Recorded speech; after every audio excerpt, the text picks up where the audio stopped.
Salut, c'est Sébastien chez Linksys Informatique. J'espère que tout va bien. On se retrouve dans un nouvel épisode de la Linksys Academy pour faire aujourd'hui un tour d'horizon de Windows 11. Beaucoup d'entre vous sont toujours sous Windows 7, 8 ou Windows 10, d'ailleurs pour la majorité, et peuvent hésiter à franchir le cap en se demandant s'ils pourront s'y retrouver sous Windows 11. Donc on fait un petit tour pour que vous puissiez voir à quoi ça ressemble et que vous puissiez voir également d'ailleurs qu'il n'y a pas des changements énormes.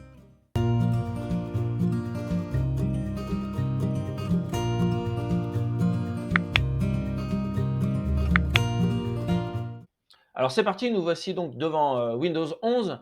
La première chose qu'on remarque, et je dirais que c'est la principale, c'est presque finalement la seule grosse différence avec Windows 10, c'est que le menu démarrer et les raccourcis de lancement rapide se trouvent au milieu de l'écran, en bas toujours, mais au milieu. Alors qu'avant, c'était tout en bas à gauche. C'est exactement la même chose, hein, ça a juste glissé vers la droite, tout simplement. Donc on retrouve notre menu démarrer, là, les petits carrés bleus. Clac, je l'ai ici. On retrouve la recherche. On retrouve, donc ça je vais y revenir plus tard, c'est une gestion des bureaux. Et puis on retrouve nos raccourcis. Donc ça change rien, c'est juste au milieu, à la place d'être à gauche. Mais voilà, ça peut être surprenant, on peut être carrément paumé d'ailleurs à cause de ça. Mais voilà, une fois qu'on le sait, c'est aussi simple que ça. Et donc, pour parler du menu démarrer, il a lui aussi un petit peu changé a priori. Donc, c'est-à-dire que là, on retrouve des applications épinglées, c'est-à-dire des applications qu'on utiliserait le plus souvent. Et on retrouve aussi les derniers fichiers qu'on a utilisés dans les recommandations en bas. En fait, pour retrouver ce qu'on avait avant sous Windows 10, il suffit de cliquer sur toutes les applications en haut et voilà, on retrouve notre menu tel on le connaît depuis bien longtemps. Et donc voilà ce qu'on peut dire de ça. Pour arrêter, redémarrer et cetera, ça se trouve ici en bas à droite. Voilà. Et puis la gestion des sessions pour se déconnecter et cetera, c'est ici. Bon, voilà, ça a changé un petit peu d'endroit, mais c'est exactement ce qu'on avait avant. Et puis profitons d'être ici pour faire un petit tour par la page des paramètres. Donc la page des paramètres, c'est un petit peu du réchauffé finalement parce que c'est exactement ce qu'on avait sous Windows 10 aussi, sauf que voilà, au niveau du look, d'ailleurs comme pour le reste du système, hein, tout a été refait. D'ailleurs en termes de look, c'est vrai qu'on peut dire que c'est assez joli. Moi personnellement, je trouve ça assez réussi. Je trouve ça assez agréable en fait à utiliser. Mais dans le fond, voilà, les menus sont à peu près tous les mêmes qu'avant. Par exemple, pour les imprimantes, là, c'est Bluetooth et appareil, c'est comme avant. Et puis voilà, donc on a des petites tuiles sur lesquelles on peut cliquer et ça vient se dérouler comme ça. Mais on retrouve à peu près les mêmes éléments qu'avant. Voilà, donc une des grosses différences, c'est ce menu démarrer qui a quand même changé et qui est devenu au milieu et qui est arrivé au milieu, pardon.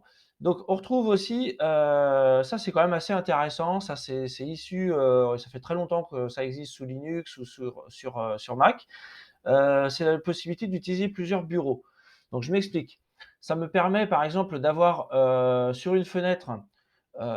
un bureau pardon, une fenêtre. Voilà, je travaille, j'ai une activité, prenons un exemple, une activité, perso. Et je peux aussi, d'un autre côté, avoir envie d'ouvrir un autre bureau sur lequel je vais avoir une activité, pro. Voilà, je vais faire, autre chose.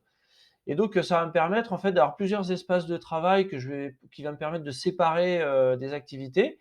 Donc voilà, par exemple ici donc, je fais de l'internet, je travaille et cetera. Et je veux pas mélanger ça avec, du perso. Donc en cliquant sur cette petite icône en bas à gauche là, hop, je peux aller chercher mon premier bureau sur lequel j'avais ouvert l'explorateur. Donc on peut ouvrir, autant de fenêtres, qu'on veut, hein, sur ces bureaux.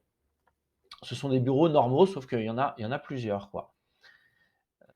Autre changement, c'est, bah, voilà, j'en parlais, tout de suite à propos du menu des paramètres. C'est quand même un gros changement graphique dans le jeu d'icônes. Après, on retrouve toujours les éléments sur la gauche. Après, ça fonctionne exactement pareil. C'est juste, plus joli. Ça, c'est affaire de goût, mais quand même, globalement, moi, je trouve ça assez réussi. Et puis, donc quand on va, parcourir, ça va marcher exactement comme avant. Autre changement, le clic droit. Donc quand on fait clic droit, On était habitué à un menu contextuel où on pouvait copier-coller, et cetera directement. Donc ça a été, remanié.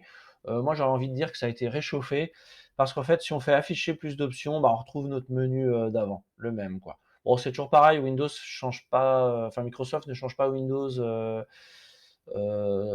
brutalement. Ça a jamais été le cas, d'une version à l'autre.